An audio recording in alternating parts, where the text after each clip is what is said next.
संदीप ने अपनी माँ के कहने पर गांव में शादी कर ली थी। लड़की का नाम था सुनीता।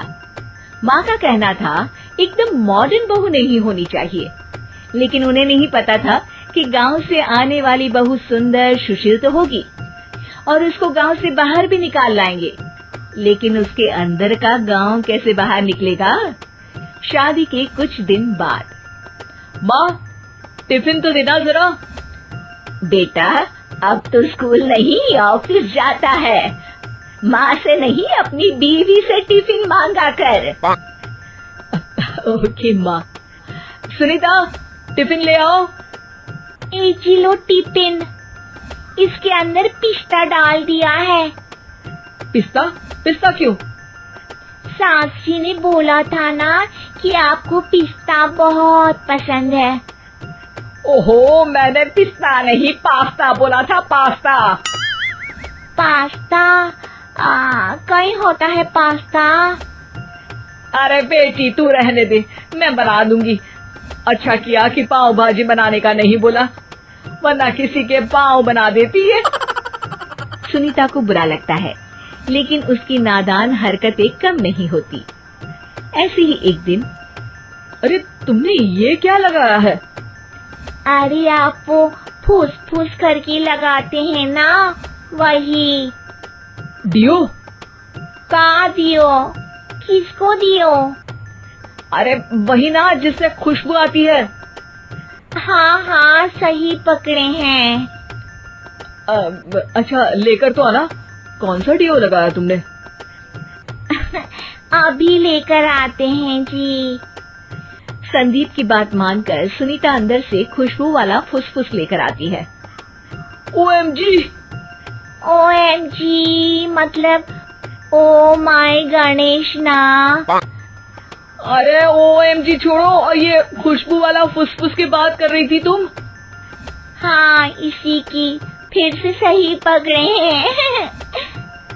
अरे देवी, लेकिन आप सही नहीं पकड़े हैं, ये डियो नहीं है।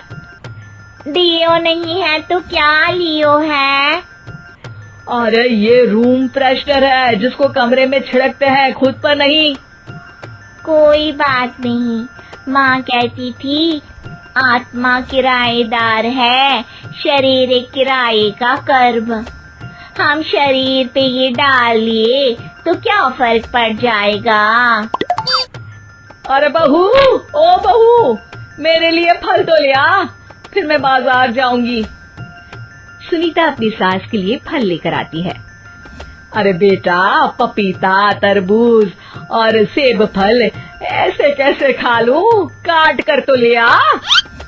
माँ जी, मेरे गांव में तो खेत से उठा के सीधा खा लेते हैं। अरे ये तेरा गांव नहीं है ना। अरे संदीप, तू ही कुछ समझा देना इसको बेटा। मैं कैसे समझाऊं माँ, ये तो माइक्रोवेव को भी भट्टी बोलती है। कल मैंने बोला हाय कैसी हो, तो बोलती है किसी को हाय नहीं लगानी चाहिए। अरे सुनीता, तेरा क्या होगा?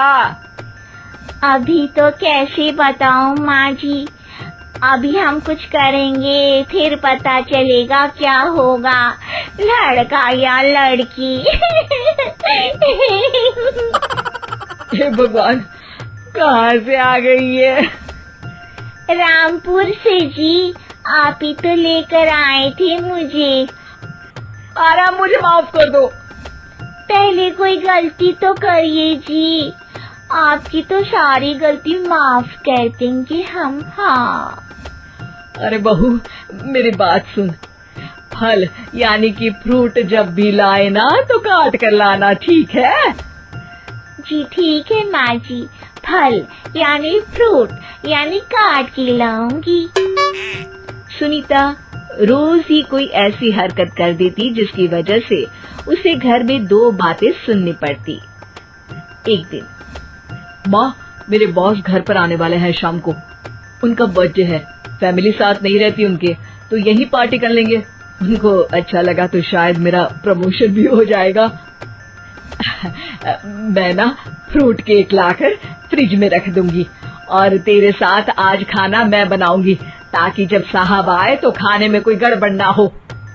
शाम को जब सारी तैयारियां हो जाती है, संदीप के साथ बड़े साहब भी घर आते हैं।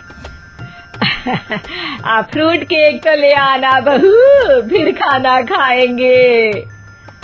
अरे इस सब की क्या जरूरत थी, आपने बुलाया वही काफी है।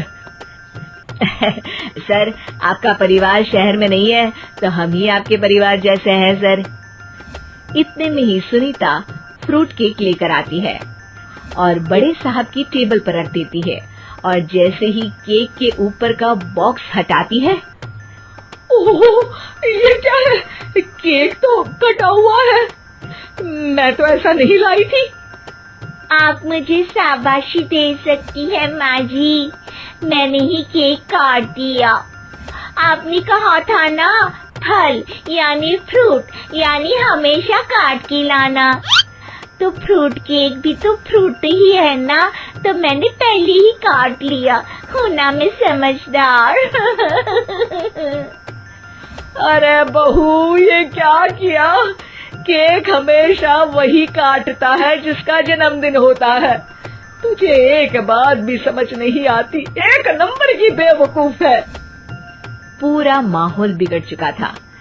संदीप को लगने लगा था कि साहब उसे प्रमोशन तो दूर की बात है, कहीं डिमोशन ना दे दे, लेकिन साहब बीच में ही बोल पड़ते हैं।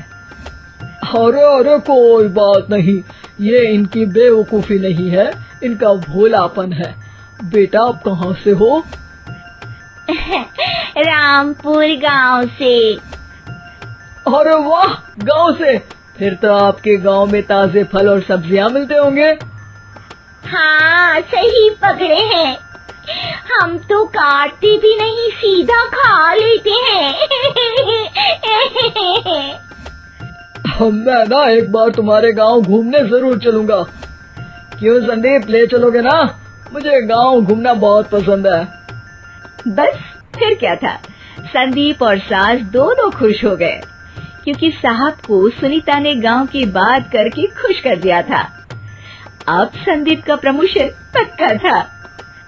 शिक्षा, कभी भी किसी भी गलती पर घबराना नहीं चाहिए। हो सकता है कि उस गलती की वजह से आगे बड़ा फायदा हो जाए।